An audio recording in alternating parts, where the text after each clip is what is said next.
तो दोस्तों, आज जिस स्वतंत्र भारत में हम जी रहे हैं वो कुछ दशक पहले ऐसा नहीं था। भारत के इतिहास को अगर हम कुछ दशक पीछे ले जाएं, जहां हमारे रिवॉल्यूशनरीज भारत को स्वतंत्र कराने के सपने के साथ लड़ रहे थे।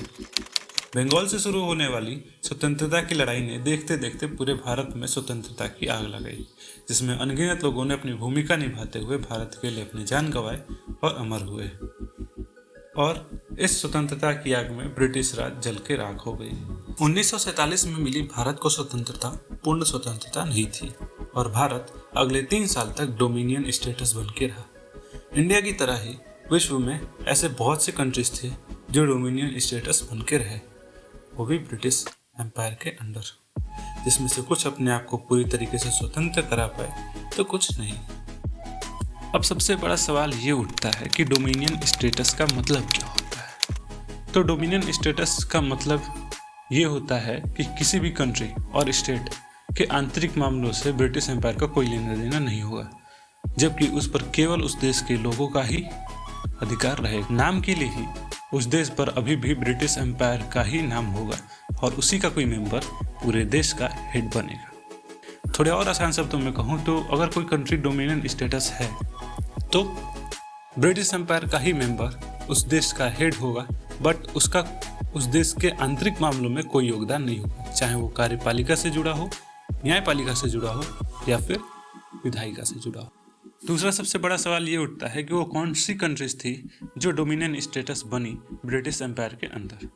डोमिनियन स्टेटस बनने वाली जो कंट्रीज थी वर्ल्ड वाइड, वो थी Canada, Australia, New Zealand, south Africa, केलोन, nowadays Sri Lanka, Pakistan, India, Newfoundland and iris free state.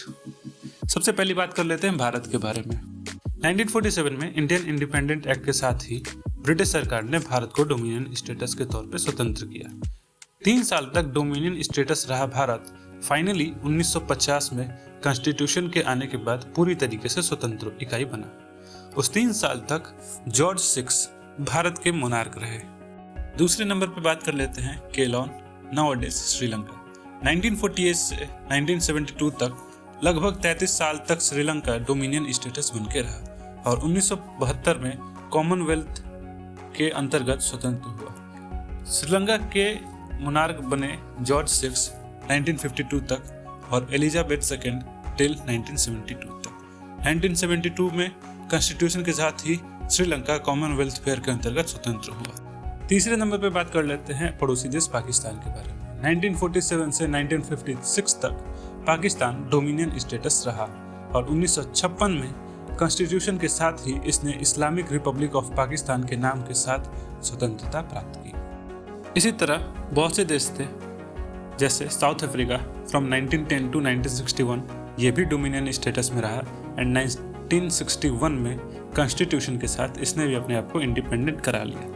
Newfoundland 1907 से लेकर के 1934 तक ये भी डोमिनियन स्टेटस रहा एंड 1934 में इसने भी अपने आप को इंडिपेंडेंट करा लिया। इरिस फ्री स्टेट 1922 से 1949 तक ये भी डोमिनियन स्टेटस में रहा एंड इसके बाद 1949 में कॉन्स्टिट्यूशन के साथ इसने भी अपने आप को स्वतंत्र करा लिया।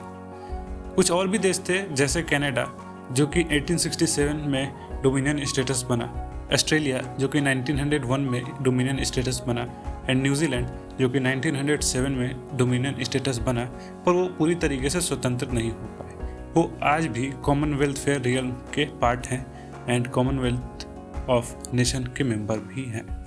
इसी के साथ 90 साल की मेहनत और बलिदान के बाद डोमिनियन स्टेटस से स्वतंत्र भारत आज टेक्नोलॉजी, बिजनेस एंड बहुत सारी फील्ड में कंटिन्यूसली डेवलप कर रहा है एंड अपने आप को वर्ल्ड वाइड पावरफुल नेशन के तौर पे प्रेजेंट कर रहा है।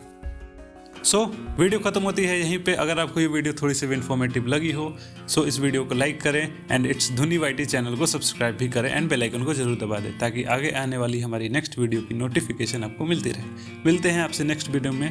जय हिंद।